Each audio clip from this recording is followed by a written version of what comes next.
다음 세대들이 있는데요. 학교 생활을 잘 하려면 어떻게 해야 합니까? 열심히 학교에 다녀야 되겠죠. 그런데 그보다 더 중요한 것이 있습니다. 무엇인지 아십니까? 선생님. 선생님과의 관계를 잘 해야 됩니다. 그래서 선생님과의 관계가 좋잖아요. 그러면 학교 가는 것이 즐겁습니다. 수업 듣는 것도 행복합니다. 그리고 그 선생님이 가르쳐 주시는 과목을 잘 할 수가 있습니다. 그런데 선생님과의 관계가 좋지가 않아요. 나빠요. 그럼 어떨까요? 학교 가는 것이 힘듭니다. 곤욕입니다. 그리고 학교에서 공부하는 것도 잘 되지가 않는 겁니다. 신앙생활도 꼭 같습니다. 신앙생활을 잘 하기 위해서, 신앙생활이 행복하기 위해서 어떻게 해야 될까요? 하나님과의 관계를 잘 하셔야 하는 겁니다. 그래서 합시다. 하나님과의 관계를 바로 세웁시다. 하나님과의 관계를 바로 세우잖아요. 그러면 인생에 역경이 있어도, 어려움이 있어도 이겨낼 수가 있습니다. 역경 속에서도 미소를 잃지 아니할 수 있고, 기뻐할 수 있고, 즐거워할 수 있고, 요한 3서에서 사도 요한이 말하고 있는 것처럼 영혼이 잘 되고 봉사도 잘 되고 강건하는 겁니다. 언제요? 하나님과의 관계가 바로 세워질 때. 그렇지만 하나님과의 관계가 바로 세워지지 않잖아요. 그러면 인생이 잘 되잖아요. 그러면 그게 내 힘으로 된 걸로 착각을 하고 사람이 교만해지는 겁니다.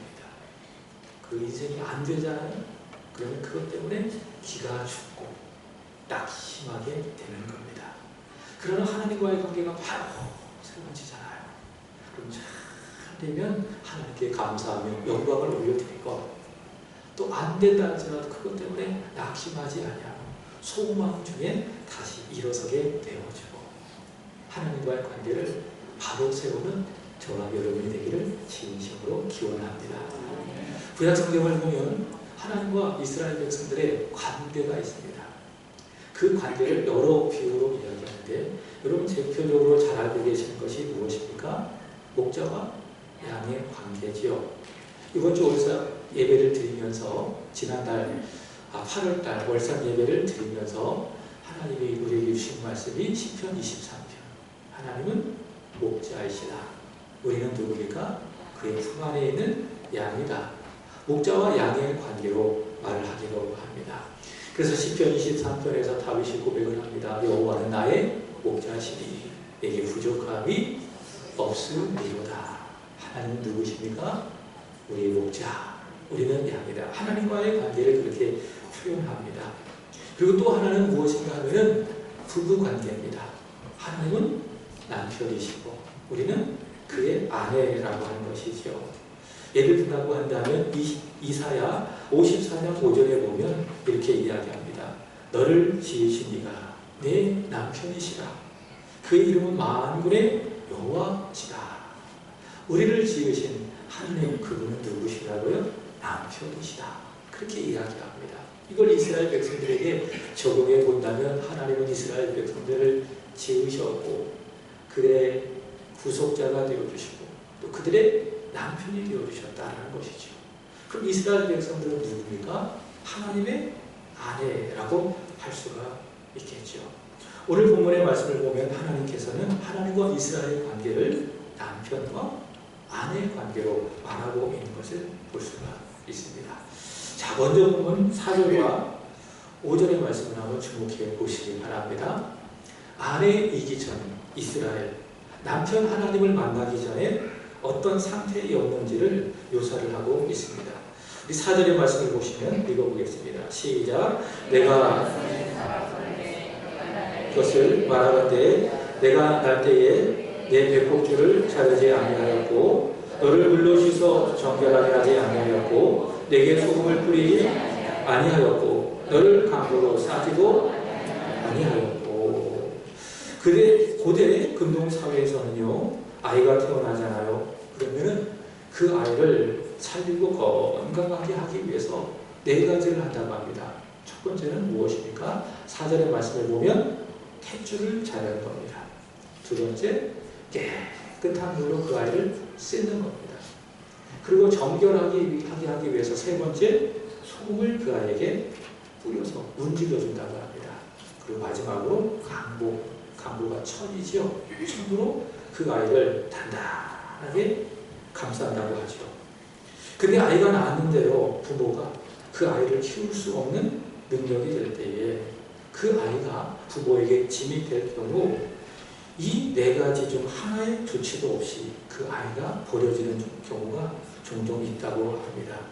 여기 5절의 말씀이 그렇습니다. 읽어보겠습니다. 시작. 아무도 너를 돌보아 이 중에 한 가지라도 내게 행하여 너를 불쌍히 여긴 자가 없었으므로 내가 나는 날에 내 몸이 천하게 여겨져 내가 그래 버려졌느니라. 아멘. 이스라엘이 이런 상태였다는 거죠. 이 4가지 중 단 하나도 돌봄을 받지 못하고 아무도 불쌍히 여김 없이 들에 버려졌다는 것이죠. 그래서 하나님께서는 어떻게 하셨는가? 이런 아이와 같은 이스라엘에게 다가가시는 겁니다. 그리고 6절에 말씀을 하시는 겁니다. 읽어보겠습니다. 시작. 내가 내 곁으로 지나갈 때에 내가 피투성이가 되어 발짓하는 것을 보고 내게 이르기를 너는 피투성이라도 살아있으라. 다시 이르기를 너는 피투성이라도 살아있으라 하고, 피투성이와 같은 이스라엘을 하나님께서 어떻게 하셨습니까? 여기 6절의 말씀을 보면 곁으로 지나간다. 그러니까 그들이 하나님을 찾아온 것이 아니라 하나님이 그들을 찾아오시는 겁니다. 여러분, 복음은 무엇인지 아십니까? 하나님이 찾아온 것이 복음입니다. 내가 하나님을 찾는 것이 복음이 아니라 하나님이 나를 찾아온 것이 복음입니다. 창세기 3장에 아담과 하와가 배신했잖아요. 그렇죠? 하나님께서 하지 말라고 하는 그 일을 한 겁니다. 배신한 겁니다. 그 배신한 순간 그들의 몸과 마음의 변화가 일어났습니다. 부끄러움을 느꼈습니다. 어떻게 했습니까? 숲에 숨었습니다. 너무 부끄러워서 숲에 숨었습니다. 그런 죄지은 인간을 향하여 하나님이 어떻게 하십니까? 찾아오시는 거예요. 그리고 아담을 부르시는 겁니다. 아담아, 아담아, 내가 어디 있느냐? 그게 복음인 겁니다. 인간은 하나님을 찾으려고 하지 않습니다. 찾아도 의미가 없습니다. 그런 인생들을 불쌍히 여겨주셔서 하나님이 먼저 찾아온 것이 무엇인가? 그것이 바로 복음이다. 사람이 먼저 하나님을 찾아가는 것을 종교라고 이야기합니다. 세상의 종교들이 다 그렇습니다. 너는 된다. 너는 할 수 있다. 너에게 가능성이 있다. 네가 하나님을 찾기만 하면 너는 구원을 받을 수 있다. 이게 종교입니다. 그러나 성경은 종교를 말하지 않습니다. 성경은 무엇을 이야기합니까? 복음을 말합니다. 너는 아무것도 할 수 없다. 너는 죄인이다. 너는 하나님을 찾을 수도 없고 구할 수도 없고 하나님께 다가갈 수도 없는 죄인이다. 하나님이 너에게 찾아오셔야 된다. 근데 하나님이 찾아오셨다. 그분이 예수 그리스도이시다. 그것이 무엇입니까? 그게 복음인 거예요. 하나님이 찾아오셨습니다. 그분은 예수님이십니다. 혹시 그 예수님 여러분의 마음속에 영접하지 못한 분이 있습니까? 마음을 열어 그분을 영접하십시오. 그분이 여러분의 마음에 들어오게 하십시오. 그분을 여러분의 주인으로 삼고 그분의 뜻대로 살아가는 여러분 되시기를 진심으로 기원합니다. 하나님께서는 이 이스라엘에게 다가오신 거예요. 곁을 지나가신 거예요. 그리고 그를 보셨습니다. 피투성이가 되어 발짓한 것을 보고, 발짓한다. 무슨 말씀이냐? 막 밟고 넘친다. 그런 말입니다. 들에 버려져서 살기 위해서 피투성이가 되어 발짓하는 그 이스라엘 백성들을 바라보시면서 하나님께서 하신 말씀이 있습니다. 그 말씀이 어떤 말씀이냐? 다시 6절의 말씀을 보시면 너는 피투성이라도 살아있으라. 너는 피투성이라도 살아있으라. 2번을 하나님께서 말씀을 하시는 거예요. 따라합시다. 살아있는 것이 하나님의 뜻이다. 있습니까? 이 생명 잘 간직하고 살아있는 것이 무엇입니까? 그게 우리를 향하신 하나님의 뜻이다. 다른 거 하나님의 뜻 찾으려고 노력하고 애쓸 것 하나도 없어요. 살아 계십시오. 살아내십시오. 그것이 무엇입니까? 우리를 향하신 하나님의 뜻이다. 나의 인생이 피투성이와 같다 할지라도 나를 향한 하나님의 뜻은 살아있는 것이니 살아있는 것이 무엇이냐? 그것이 바로 하나님의 뜻이라는 것이죠. 우리는 종종 스스로 극단적인 선택을 하는 유명 연예인들의 소식을 듣고 큰 충격을 받게 되어집니다. 예전에는 그런 소식을 들으면 큰 충격이었습니다. 근데 요즘에는 그런 생각을 해봐요. 얼마나 힘들었으면 그렇게 했을까? 그 사람의 마음을 느끼니 안타까움을 금할 길이 없는 겁니다. 그러나 여러분, 우리는요, 우리의 인생 가운데 휘추종이가 되어 있어도 살아내야 합니다. 살아있어야 합니다. 그것이 무엇입니까? 우리를 그의 형상을 따라 창조하신 하나님의 마음이에요. 우리를 그의 피로, 아들의 피로 구원해 주신 하나님 아버지의 마음이라고 하는 것이지요. 그래서 우리의 인생이 때로는 피투성이가 되어 고통스럽고 힘이 없고 외롭다 할지라도 존재하는 그 자체가 우리 인생 가운데 큰 고통이라 할지라도 오늘 하나님 우리에게 말씀하시는 겁니다. 너는 피투성이가 되어 있다 할지라도 살아있으라. 다시 이르기를 너는 피투성이가 되어도 살아있으라. 예수님이 이 세상에 오셨습니까? 왜 오셨습니까? 살리러 오셨어요.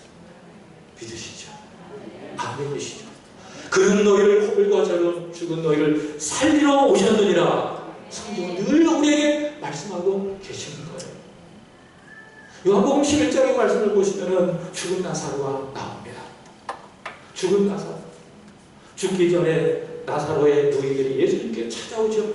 주님, 우리의 오빠 나사로가 죽어갑니다. 즉시 오셔서 살려주십시오. 그러나 예수님 어찌된 일인지 즉시 옮기시지 않은 거예요. 지체하시는 거예요. 아마 깊으신 뜻이 있겠지요. 때로는 우리가 인생을 살아가면서 우리 하나님의 뜻이 이해할 때가 있지만 이해 못할 때가 많습니다. 상대적으로 그런 거예요. 그때는 어떻게 해야 됩니까? 종종 발을 구르면서 초전할 것이 없어요. 그때는 어떻게 하시면 됩니까? 기다리십시오. 더 큰 주님의 뜻이 있겠지. 결국에는 완전한 길로 나를 인도하시겠지. 가장 좋은 길로 나를 인도하시겠지. 그분의 뜻이 있겠지. 믿고 기다리셔야 되는 거예요. 이상하게 주님이 안 움직이시는 거예요. 지체하시는 거예요. 주님의 뜻이 있겠죠. 그 순간 어떤 일이 벌어졌습니까? 나사로가 죽어버렸어요. 그리고 나사로를 장례를 치고 무덤에다 가두어 버렸어요. 그때 예수님이 오신 거예요. 죽은 무덤 앞에 예수님께서 서셨습니다. 예수님께서 말씀하십니다. 어떻게 말씀하십니까? 나사로야 나오라. 무슨 말씀입니까? 너는 살아있으라. 그게 예수님이세요. 예수님은 누구십니까?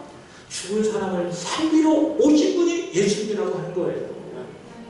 그래서 예수님께서 마르다에게 말씀하시잖아요. 아무나 할지라도 나를 믿는 자는 죽어도 살겠고 무릇 살아서 나를 믿는 자는 영원히 죽지 아니하리라.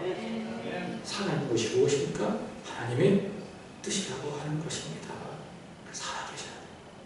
피투성이가 된다 할지라도 우리는 살아 있어야 합니다. 그것이 우리를 향하신 하나님의 뜻이다. 한국 사람들이 종종 쓰는 말이 하나 있습니다. 외국인들은 전혀 이해하지 못하는 말이라고 하죠. 그것이 무엇입니까? 죽겠다. 죽겠다. 요즘에 날씨가 많이 덥잖아요. 더워? 죽겠다. 근데 날씨가 갑자기 추워졌어요. 그럼 무엇이라고 이야기합니까? 죽겠다. 배고프다. 그럼 뭐라고 이야기합니까? 배고파 죽겠다. 그래서 밥을 줬어요. 그럼 막 먹어. 배가 불러. 그럼 뭐라고 하지 아십니까? 배불러 죽겠다. 그리고 아이가 너무 예뻐요. 지안이도 예쁘고 온유도 예쁘고 하주도 예쁘고 뭐라고 이야기하니까 예뻐 죽겠네. 고쳐야 돼요. 따라합시다. 살겠다. 살겠어. 아멘. 죽겠다. 말을 바꾸셔야 돼요. 살겠네. 살겠어. 그것이 무엇입니까? 우리를 향하신 하나님의 뜻이다. 더 살겠다. 추워 살겠다. 배고파 살겠다. 배불러 살겠다. 하나님이 들으십니다.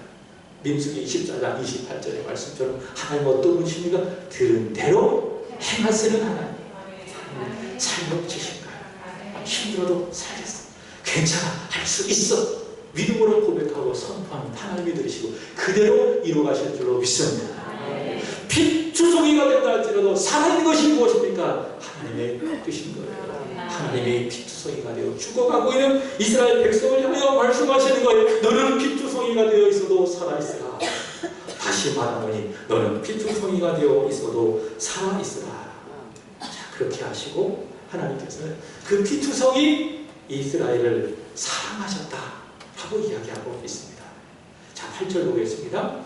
시작. 내가 내 곁으로 지나므로 보니 내 때가 사랑함하는 때라. 내 옷으로 너를 덮어 벌거벗은 옷을 가리고 내게 맹세하고 언약하여 너를 내게 속하게 하였느니라. 나 주 여호와의 말이니라. 아멘.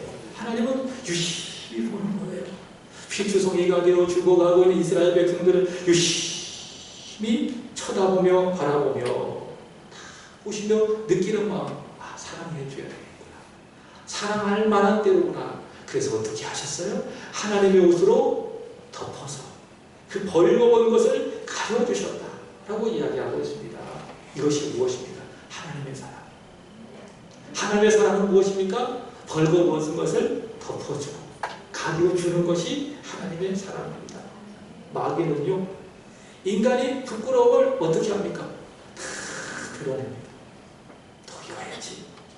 인간의 수치, 인간의 허물을 다 드러내는 것, 그 마귀가 하는 짓이에요. 창세기 9장의 말씀을 보면 누가 나오는가? 노아라고 하는 사람이 나옵니다. 노아는요, 어떤 사람입니까? 당대 의인이라고 했어요. 그리고 하나님과 동행하는 완전한 사람이라고 했습니다. 근데 그 노아도 실수할 때가 있더라. 그런 것을 본다면 인간은 다 죄입니다. 믿습니까? 모든 사람이 죄를 범하였으니 하나님의 영광에 이르지 못하더니 모든 인생은 다 누굽니까? 죄입니다. 노아를 보면 알 수가 있어요. 노아가요, 포도주를 잔뜩 먹고 취해가지고 장막 안에 누워있는데 왜 옷을 벗는 거라고? 취해가지고 옷을 다 벗고 아무것도 안 입고 벌거벗어 누워서 자고 있는 겁니다. 근데 노아의 아들 가운데 함이라고 하는 녀석이 하나 있었는데 그 함이 어떻게 했습니까? 그 아버지의 벌거벗은 것을 보고 그 부끄러운 것을 보고 뛰어가가지고 누구한테 이야기했어요? 셈하고 그 다음에 누구한테? 셈과 야벳한테 이야기한 거예요. 그게 함이 한 일이었어요. 그게 마귀가 하는 일이란 말이죠. 마귀는요, 인간의 수치, 인간의 부끄러운 것, 벌거벗은 것을 다 드러내는 거예요. 하나님 앞에서 끊임없이 참수하고 사람들 앞에서 참수하고 제가 저런 인간입니다. 제가 저런 죄를 지었습니다. 계속 끊임없이 밤낮 하나님 앞에 인간의 수치와 부끄러움을 다 드러내는 것입니다. 그러나 하나님은 어떻습니까? 인간의 그 부끄러운 것을 가려주신 것. 오늘 8절의 말씀처럼 하나님께서 그의 옷으로 하나님을 덮어 그의 벌거벗은 것을 가려주는 것입니다. 그것이 무엇입니까? 그게 하나님의 사랑이에요. 노아가 벌거벗었다는 그 소식을 듣자마자 셈과 하벳이 뛰어들어가는 거예요. 뛰어들어가는데 정면으로 본 아버지의 부끄러운 것을 볼까봐 뒷걸음 쳐서 들어가서 준비한 옷을 가지고 아버지의 부끄러운 것을 가려주셨죠. 그게 셈과 야벳입니다. 그처럼 하나님은 누구십니까? 인간의 부끄러운 것을 다 가려주는 것이 그게 하나님이시고 그것이 바로 하나님의 사랑이라는 것이죠. 특별히 여러분, 누구든지 예수를 믿기만 하잖아요. 그럼 하나님이 그 믿음 보시고 인간의 모든 지역머리를 다 가려주시는 거예요. 그래서 사도 바울은 무엇이라고 이야기합니까? 이신칭의 믿음으로 말미암아 의롭게 되어진다. 모든 인생은 다 죄를 지은 죄인이에요. 허물 갖고 있어요. 부끄러운 죄인이에요. 노아처럼 부끄러운 죄인이에요. 오늘 이스라엘 백성들처럼 부끄러운 상태로 버려진 인생들이라는 것이죠. 그러나 그 인생이 자신을 사랑하신 하나님의 아들 예수 그리스도를 마음으로 믿고 고백하는 겁니다. 그럼 그 믿음을 보시고 하나님께서 그 사람의 모든 허물을 다 덮어주시는 거예요. 그 믿음 보시고 그의 사랑 가운데 그의 부끄러움과 허물을 다 덮어주시고 말씀하신 거예요. 너 멋지다. 너는 어여쁘다. 너는 사랑한다. 내게 축복 도하노라. 하나님 그렇게 말씀해 주시는 겁니다. 이렇게 부끄러운 벌거벗은 것을 덮어주시는 하나님의 사랑을 보면 사랑은 무엇입니까? 덮어주는 것. 사랑은 무엇이라고요? 덮어주는 겁니다. 베드로가 이렇게 전합니다. 베드로전서 4장 8절입니다. 읽어보겠습니다. 시작. 무엇보다 뜨겁게 서로 사랑할지니 사랑은 보다 배를 덮느니라. 아멘. 여러분 하나님의 저와 여러분들은 크게 사랑하심을 믿습니다. 믿으십니까? 어떻게 사랑하셨다고요? 이 하나님의 사랑이에요. 그래서 호세아서의 말씀을 보면 불타는 하나님의 사랑을 표현하고 있죠. 그 안에 호세아의 안에 고멜이 음탕하고 하나님을 떠나고 배신한다 할지라도 그게 이스라엘이죠. 그러나 하나님 그들 사랑하실 것, 어떻게 사랑하는 거예요? 뜨겁게 그 이스라엘 백성들을 사랑하시는 거예요. 얼마나 자신의 백성, 죄악된 자신의 백성을 뜨겁게 사랑하시는지 그분께서 사랑하는 아들을 보내셔서 인생을 결심하여 십자가에 달려 죽게 하시지 않겠습니까? 그것이 무엇입니까? 하나님의 사랑이에요. 뜨겁게 사랑하시는 하나님의 사랑인데 그 사랑은 무엇이라고요? 죄를 돕는 사랑이라 그 말이죠. 우리가 그 사랑을 받은 거예요. 뜨겁게 하나님의 사랑을 받은 거예요. 그렇기 때문에 베드로가 이야기하기를 무엇이라고 이야기합니까? 덮어라. 죄를 덮어라. 그 사랑은 무엇입니까? 덮어주는 거예요. 남의 허물, 남의 부족한 것들, 남의 연약한 것들 다 이야기하고 막 드러내고 그건 사랑이 아니에요. 사랑은 무엇입니까? 하나님의 사랑처럼 덮어주는 것입니다. 그것이 바로 사랑이다. 우리가 이런 사랑을 받았으니 우리도 서로 사랑하며 허다한 죄를 덮어주어야 하지 않겠습니까? 잠언 10장 12절입니다. 읽어보겠습니다. 시작. 미움은 다툼을 일으켜도 사랑은 모든 허물을 가리느니라. 하나님의 사랑이라는 것이죠. 그 사랑을 우리가 받았으니 우리 모든 허물을 가려주어야 하는 것입니다. 하나님께서는 버려진 피투성이 이스라엘을 사랑하시고 그의 벌거벗은 것을 가려주시고 다시 8절의 말씀을 보시면 그와 맹세하고 언약하여서 8절 보십시오. 너를 내게 속하게 하였느니라. 은혜와 자비가 풍성하신 하나님, 피투성이가 되어 버려져 죽어가고 있는 이스라엘 백성들을 품어주시는 거예요. 씻겨주시고 깨끗하게 하시고 그와 언약을 맺어주시고 그로 하여금 하나님께 속하게 하여 주셨습니다. 그리고 11절과 12절의 말씀을 보시면 멋지게 해주시는 거예요. 팔에는 팔걸이를, 목에는 목걸이를, 코에는 코걸이를, 머리에는 화려한 왕관을 씌워주시는 겁니다. 그리고 13절 읽어보겠습니다. 13절입니다. 시작. 이와 같이 내가 금으로 장식하고 가는 데와 옷과 수놓은 것을 입으며 또 고운 밀가루와 꿀과 기름을 먹음으로 극히 곱고 형통하여 와구의 지위에 올랐느니라. 아멘. 피투성이에서 어디로? 와구로 하나님께서 이스라엘 백성들을 바꾸어 주셨다. 그 말이죠. 그것이 무엇입니까? 이스라엘 백성들을 향한 하나님의 조건 없는 사랑인 겁니다. 이스라엘 백성들이 하나님을 만나지 아니하였더라고 한다면 그들은 들에 버려서 피투성이 상태로 죽어버렸을 겁니다. 그러나 자비로우신 하나님, 앞서 찬양한 것처럼 하늘을 두루마리 삼고 바다를 먹물 삼아도 다 기록할 수 없는 그 하나님의 사랑으로 말미암아 하나님께서는 피투성이 이스라엘에게 먼저 찾아오셨고 그의 부끄러운 것을 다 덮어주셨고 그의 허물과자를 다 씻어주셨고 그와 언약을 맺어 그에게 속하여 하나님의 아내가 되게 하셨다 그 말이죠. 왕이신 하나님의 왕후가 되게 하셨다 그 말이죠.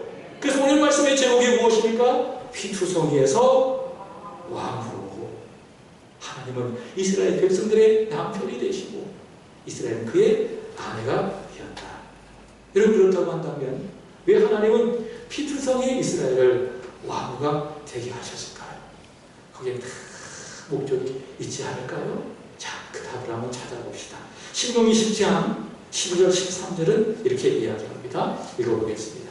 시작. 이스라엘아, 내 하나님 여호와께서 내게 요구하시는 것이 무엇이냐? 곧 내 하나님 여호와를 경외하며 그의 모든 죄를 행하고 그의 사랑하며 마음을 다하고 뜻을 다하여 내 하나님 여호와를 섬기고 내가 오늘 내 행복을 위하여 내게 명하는 여호와의 명령과 규례를 지킬 것이 아니냐. 아멘.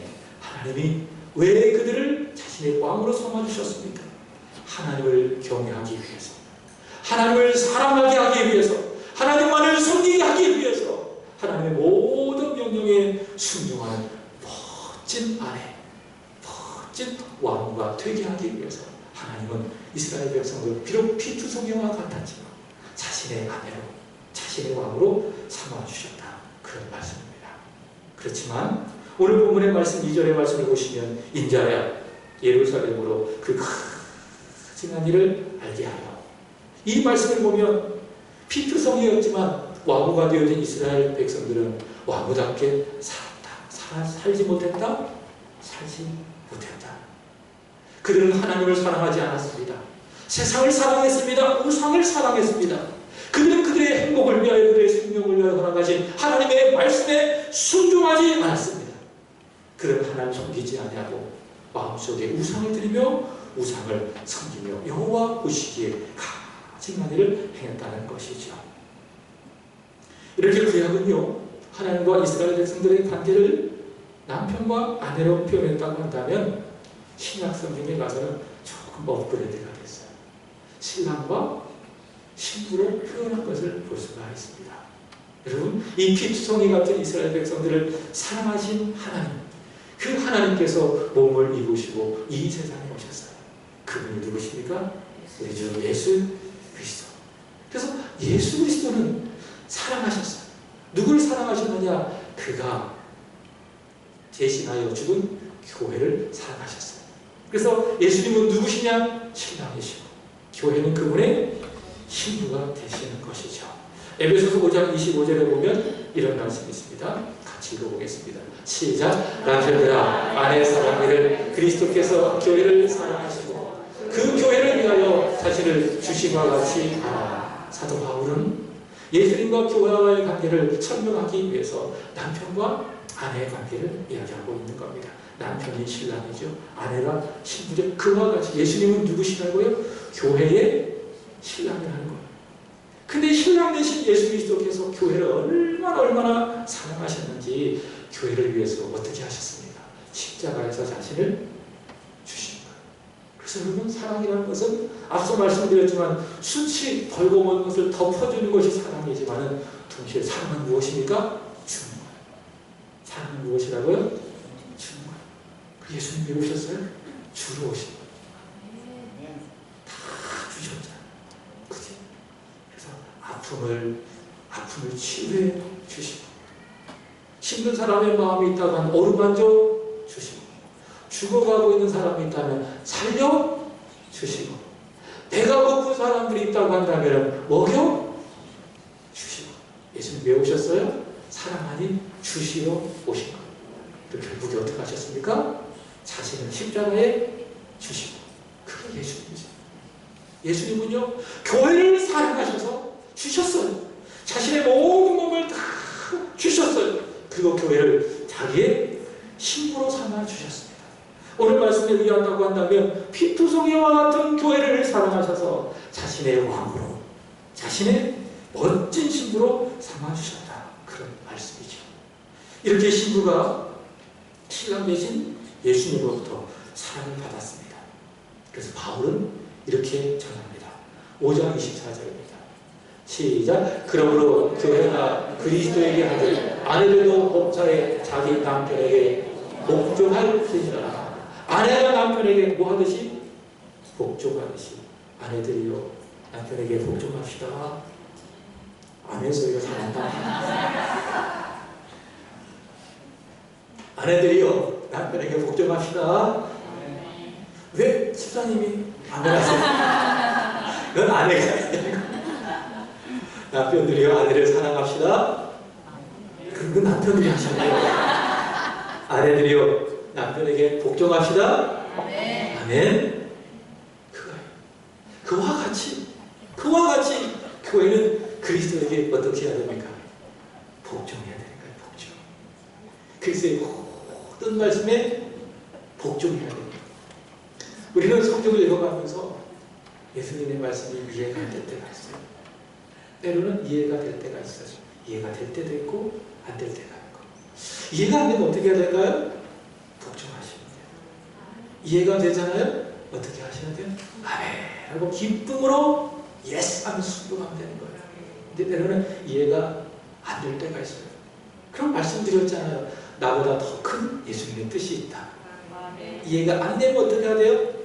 복종하는 거예요. 그게 믿음이에요. 그게 예수님을 사랑하는 거예요. 여러분, 우리는 예수님의 신부입니다. 피투성이와 같은 우리도 예수께서 사랑하셔서 십자가에 대신 죽으심으로 말미암아 우리를 그의 신부로 삼아주셨습니다. 그의 왕으로 삼아주셨습니다. 우리가 그리스도의 멋진 신부임을 믿으시고 그리스도를 사랑합시다. 그리스도를 믿읍시다. 그분의 말씀에 크게 아멘하고 복종하는 우리 교회, 저와 여러분 되기를 우리 주 예수 그리스도의 이름으로 축복합니다. 기도하겠습니다. 하나님 아버지, 피투성녀와 같은 우리를 지극히 사랑하여 주셔서 왕으로, 아내로, 멋진 친구로 삼아주셔서 감사합니다. 이제는 우리의 영원한 멋진 신랑 되신 예수님만을 바라보게 하시고 예수님만을 섬기게 하시고 예수님만을 의지하게 하여 주옵시고 예수님의 말씀에 순종하게 하시고 순종을 넘어 복종할 수 있도록 은혜를 베풀어 주옵소서. 우리 세안교회가 예수 그리스도의 멋진 신부가 되게 하여 주옵소서. 하나님의 귀한 왕부가 되게 하여 주옵소서. 예수 그리스도의 이름으로 기도하옵나이다. 아멘. 찬송가 314장입니다.